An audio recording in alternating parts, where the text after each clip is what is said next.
Today we will discuss the concept of judicial review. This topic is very important for examination point of view. So, for better understanding, we will discuss this topic under 10 heads. First, source of judicial review.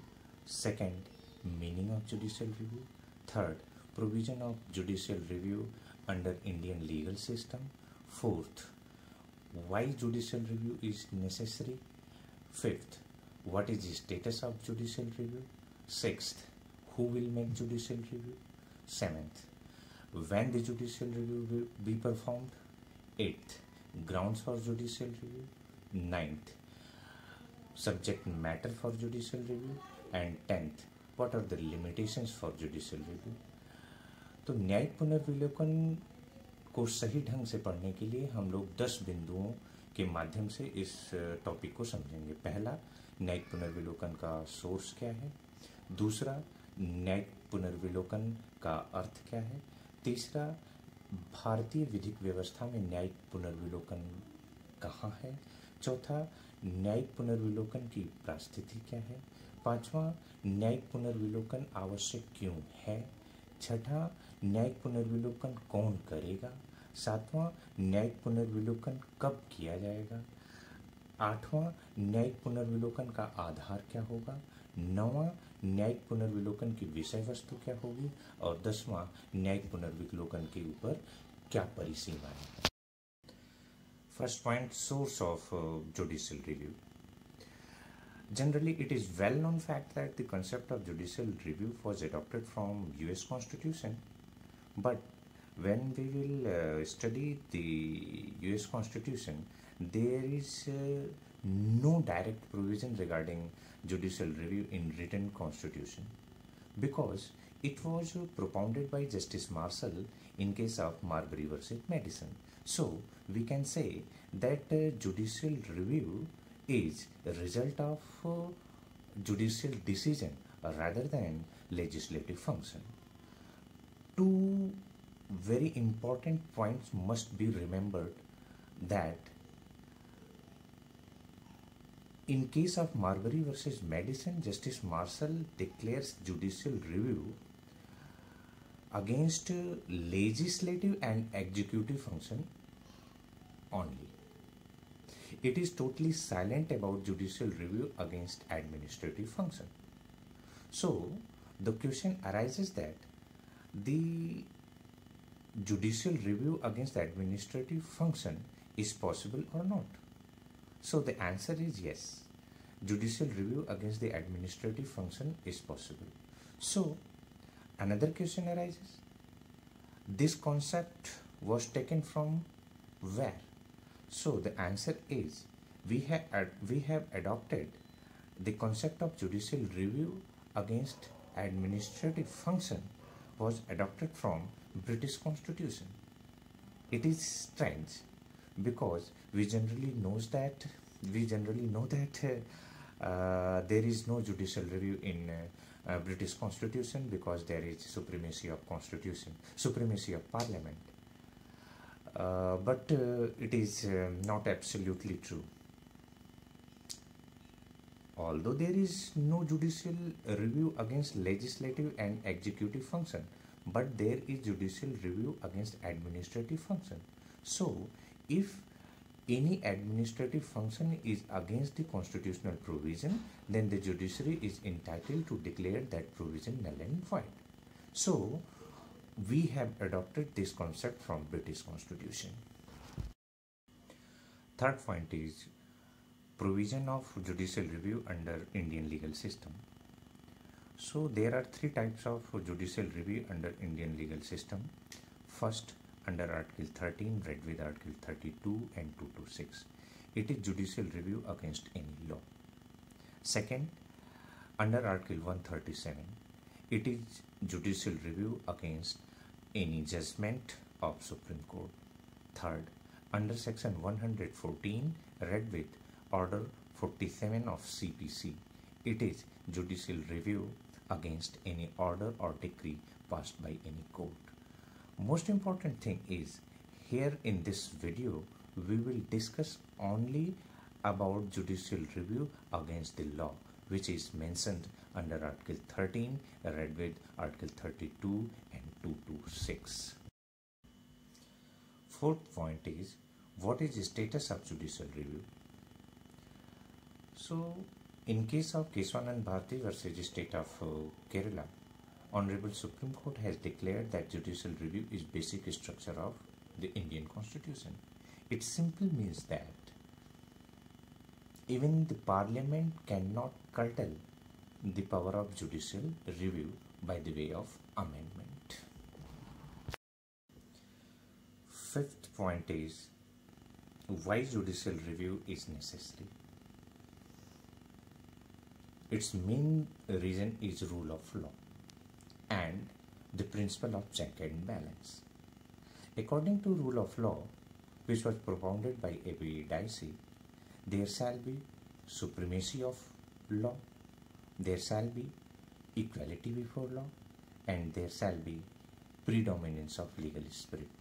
So, to maintain supremacy of law, judicial review is essential. Second one, to make check and balance. As we know, only Parliament, that is legislature, is authorized to make any law. And if there is no check and balance, then there will be possibility that the legislature will misuse its power. So, by the way of judicial review, judiciary makes a check and balance about the power of legislature and executive as well.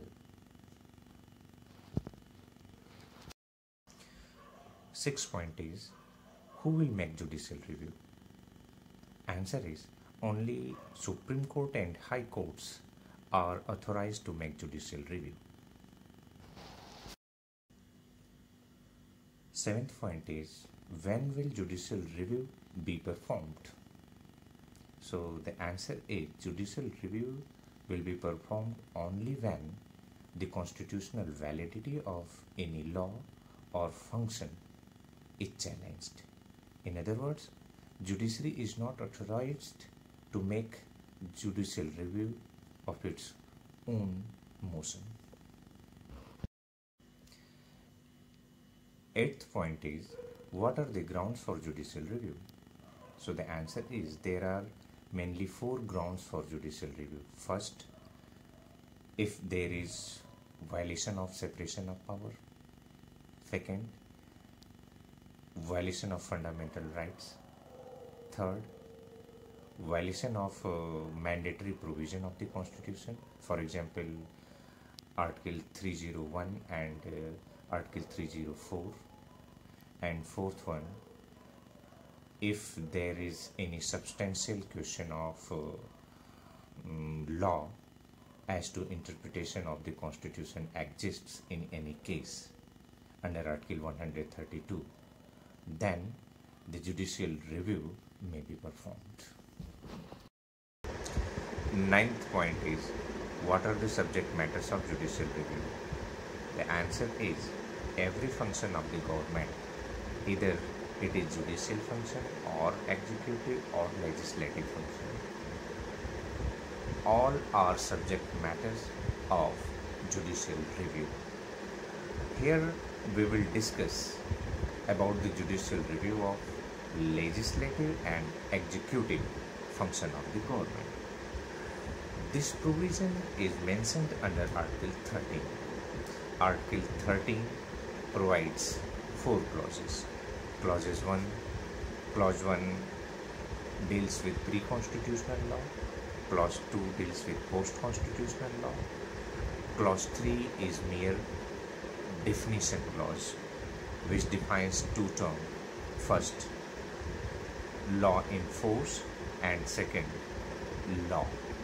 And clause 4 is a declaratory clause, which says that the provision of Article 13 is not applicable against any constitutional amendment which is made under Article 368. Clause 4 is a little bit ambiguous. generally it indicates that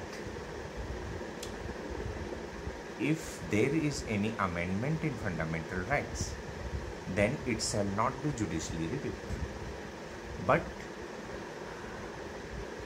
this question was decided by the Supreme Court in case of Keswanand Bharti versus State of Kerala. In this case, Supreme Court has decided that the constitutional amendment is not law under Article 13. That's why Parliament is authorized to amend fundamental rights. But such amendment shall not be against the basic structure of the Constitution. So, Supreme Court has made it very clear that although constitutional amendments are not law under Article 13, that's why such constitutional amendments shall not be judicially reviewed on the ground of violation of fundamental rights, but these amendments shall be judicially reviewed on the ground of doctrine of basic structure. Article 13 clause 1 says that if there is any pre-constitutional law which is inconsistent to the fundamental right, shall become inoperative till the extent of its inconsistency. This rule was propounded by Supreme Court with the help of doctrine of eclipse, and this doctrine was used by the Supreme Court in case of Bhikaji versus the State of Madhya Pradesh. According to doctrine of eclipse, if there is any pre-constitutional law which is inconsistent to fundamental right, then such law shall become inoperative till the extent of its inconsistency. It means that inconsistent part shall not become void. It will become inoperative. It means if the inconsistency is removed, then it will be enforced. Second part of the Article 13 says that if there is any post-constitutional law which is against the fundamental right or which is inconsistent to the fundamental rights, shall become void till its inconsistency. It means it will become inoperative. Article 13 clause 2 was explained by the Supreme Court with the help of doctrine of severability, and this doctrine was used in case of A.K. Gopalan versus State of Madras and State of Bombay versus F.N. Balsara. According to this doctrine, if there is any post-constitutional law which is against the fundamental rights or which is inconsistent to the fundamental rights, then such law shall become void till the extent of its inconsistency. There is one very important question which arises, that what is difference between doctrine of eclipse and doctrine of severability. According to doctrine of eclipse, inconsistent part becomes inoperative. It means when such inconsistency will be removed, then will be enforced. It means that part will be reinforced. Whereas according to doctrine of severability, inconsistent part will be declared void.